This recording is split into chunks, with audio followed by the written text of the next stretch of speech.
ancient Scotland has always had this mysterious feel to it for me, especially because there's not much known about the ancient inhabitants of the land. So one of these ancient cultures are known as the Picts, otherwise referred to in the past as the lost people of Europe. They were a tribe of warriors who created the amazing symbols on stones throughout Scotland.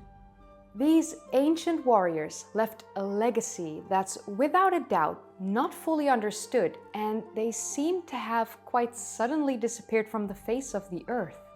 Who were the Picts and what happened to them? Why did they vanish?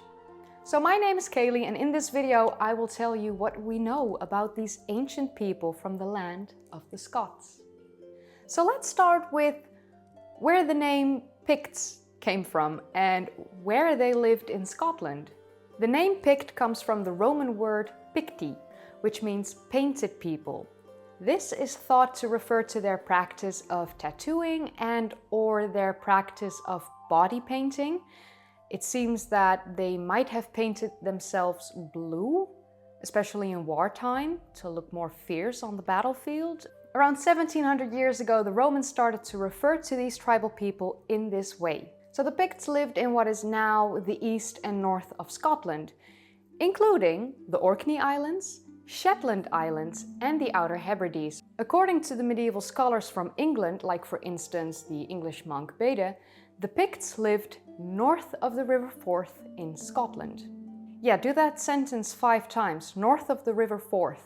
Now I can do it, but I messed that up quite a lot. One of the reasons the Picts are such a mysterious and enigmatic tribe is the fact that very little written material from them survived. Therefore, we have to rely on what's been written about them by the Romans, the Celts, and the Britons.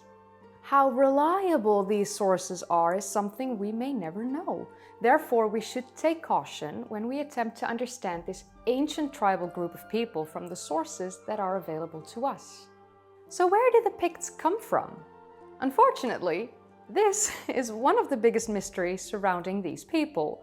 They have their own mythical origin story, and then you have the scholars who have an idea on who they descended from. So first, let's take a look at their mythical origin story and how plausible this is as to where they came from. So their ancient origin story tells us about how the Picts sailed to Scotland from ancient Scythia, where ancient historian and author Herodotus wrote about painted people living there around 430 BCE. Modern-day historians, however, doubt this. They think that the Picts created this myth to attempt to locate their origins in the classical world, most likely to solidify their claim of the land and to magnify their power in developing their kingdom. Because, the kings and elites around that time sought to use such origin myths and ethnic ideology to support their claims of rulership. Modern-day scholars, however, believe that the Picts were the descendants of the native people of Scotland, like for instance the Caledones and the Vago-Magi. The Picts were around for approximately 600 years between 287 CE and 900 CE. Yes, I use CE instead of AD. For the people attacking me in my comments, come at me, I can handle it. I use Common Era and not before Christ or whatever, because I just don't. So the Picts started to become influenced by the Christian missionaries as time went by, and after the last Pictish king died in 843 CE, the Picts were continuously threatened by ongoing Viking raids. Damn you Vikings! I like the Vikings. I love them. But you couldn't leave the Picts alone for me? Really? So they had no other choice but to fight alongside the other people living on the land, who were known as the Scots and Gaels, who were actually from Ireland and settled in Scotland. But yeah, they had to defend their ancestral home. Around 900 CE, they seem to have mysteriously vanished from the face of the earth, although they might have merged with the Scots and the Gaels, who, like I said, came from Ireland and settled on the Scottish lands. So let's take a look at Pictish society, and what we know about how they lived. The Picts were tribal people who lived in small communities that consisted of families belonging to a single clan. Each clan had their own chieftain, possibly even multiple chieftains. I think that depended on the size of the clan, but hey, that's just my educated guess. In times of war or other troubles, one chieftain from each clan was elected as a war leader, according to the Romans. So we can't actually be sure about this.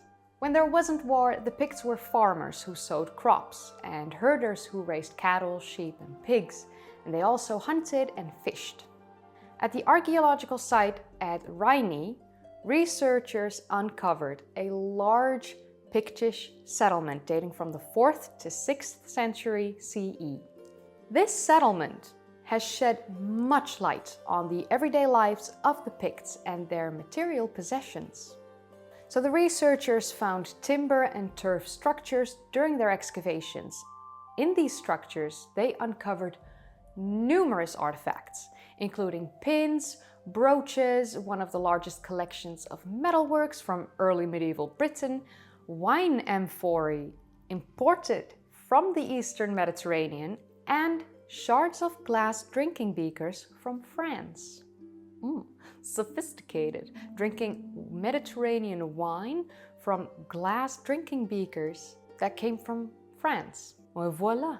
The last two mentions of artifacts show that the Picts weren't simple barbaric people as they were described by the Romans, but they were involved in a vast trade network. The Picts eventually developed something that resembles a permanent monarchy. Although it wasn't very stable and kingship wasn't passed down from father to son for a very long time, it wasn't until the middle of the 9th century that the son of a king would also become king. I don't know what made them change that, but hey, good for you. One of the most important legacies of the Pictish culture are the large standing stones that are all over the Pictish heartland. These stones are typically carved or incised with distinctive symbols and designs, including the pictures of animals, warriors, and mythical beasts. I would like to see a mythical beast one day. Too bad they don't exist. The Picts also created burial mounds called round or square barrows. Some of these have recently been excavated at Taradale in the Highlands. The 18 round barrows and 8 square barrows were only visible as crop marks as the mounds have been plowed away over the centuries. Unfortunately. Thankfully, some of these barrow cemeteries are still standing, and you can visit them at Garbeck and Whitebridge in Inverness-shire. They also had some incredibly fortified settlements, like the one at Burhead in Moray, which has complex defenses, which include a triple rampart cutting the settlement fort from the headland and upper and lower enclosures within. This particular fort was in use in the 6th to 10th century CE. 6 symbol stones of bulls survive, although it is believed there used to be many more of these at this fort settlement. Some of these stones can still be seen at the visitor center in the fort. The Romans invaded the British Isles, as I think most of you will know, but they were never able to conquer the northern part. Eventually, after many failed conquests, the Romans shifted strategy from invasion to containment. So they created Hadrian's Wall in 122 CE in what is now northern England. And later, in 142 CE, they constructed the Antonine Wall much further north, and they never attempted to conquer the far northern lands again. Go Picts! The Pictish language, unfortunately, is extinct and lost forever. All that we have left are some place names, personal names, and some records in other languages. But it is believed that they spoke some sort of a Celtic language related to the more southernly Brittonic languages. We do have Ogham inscriptions that the Picts left on stones, but the nature of these inscriptions remains to be debated. The Picts were a fascinating tribe of people that have mesmerized many over the centuries. Thankfully, recent research has helped to provide some answers to the questions surrounding them. But there's still much to uncover. If you would like to hear the latest news or you want more information that's uncovered about the Picts, I recommend following the University of Aberdeen's Northern Picts project on Twitter and Facebook. So, there you have it, the Picts and what we know about them up until now. What do you think about them? Let me know in the comments down below. If you enjoyed watching, then don't forget to give this video a thumbs up, subscribe if you'd like to see more of these kind of videos, and definitely click that bell icon to be notified whenever I upload. If you haven't seen my previous videos yet, then click the card in the upper right corner or click one of the links in the description down below or click a video in the end card. Whatever you want, just watch more videos. And I would like to say a massive thank you to all my patrons and my channel members. Thank you so much for supporting me. It really truly means the world to me. I say this in every video, I know, but I mean, it really does. And by the time you're watching this, I'll be in Scotland, in Edinburgh, enjoying the Scottish lands. And yeah, I'll see you next time. Bye guys.